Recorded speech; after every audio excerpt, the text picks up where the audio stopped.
air tanah.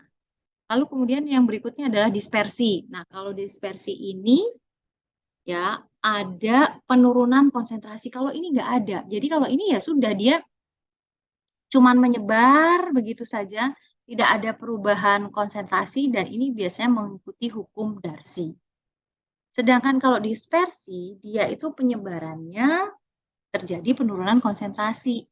Ya, nah ini yang tidak mengikuti hukum Darcy dan ini kita namakan dengan hydrodynamic dispersion.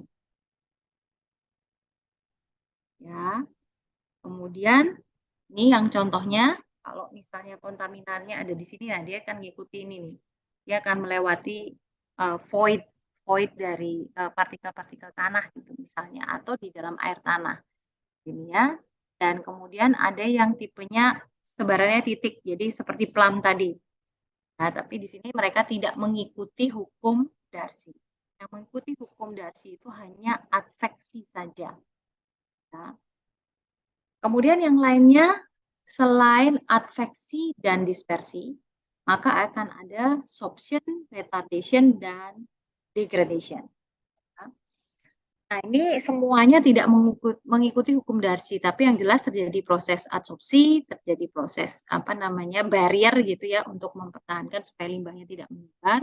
Kemudian ada proses degradasi. Ini contohnya ya. Nah, ini yang saya bilang LNAPL ini pasti di atas. Jadi kalau kita mau meremove ini gimana caranya? Karena dia posisinya lebih atas. Tapi kalau ini lebih susah lagi karena posisinya dia di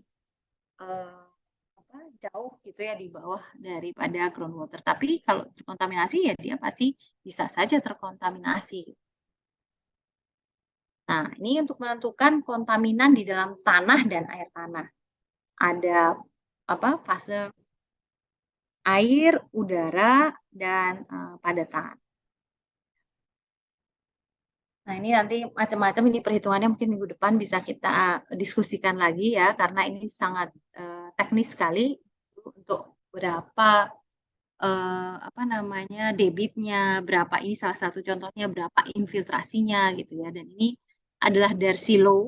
Jadi kita bisa menghitung berapa velocity atau kecepatan daripada aliran limbah tadi gitu ya. Kita menggunakan pendekatan Darcy.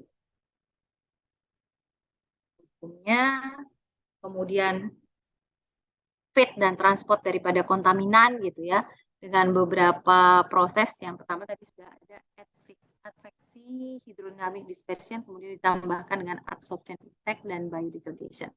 Jadi ada empat pola penyebaran itu disebabkan oleh adveksi, hydrodynamic, adsorption effect, dan biodegradable. Ya, kemudian beberapa proses ini ya, proses yang saya katakan ini kalau untuk mengolah limbah itu juga ada prosesnya gitu, dan ini harus betul-betul aman gitu. Nah, ini contoh-contoh ya bagaimana penyebaran dari B3 di alam, nanti bisa dicek di sini. Ya, ada juga transportnya, misalnya ada disop hidrokarbon, ini gimana gitu ya. Kemudian macam-macam lagi, ini ada hydrodynamic dispersion tadi, ya perhitungannya caranya seperti apa. Ya.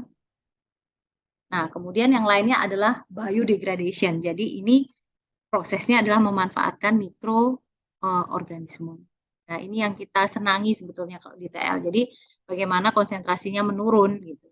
Nah, untuk biodegradasinya. Ini contoh ya, nanti tolong dipelajari, dilihat contohnya gimana caranya menentukan berapa debitnya. Oke, itu yang bisa saya sampaikan. Ada yang mau ditanyakan? Yang jelas untuk penyebaran limbah B3 ini, ya, kalau saya contohkan lagi, sebentar saya contohkan dulu. Belum saya ini ya.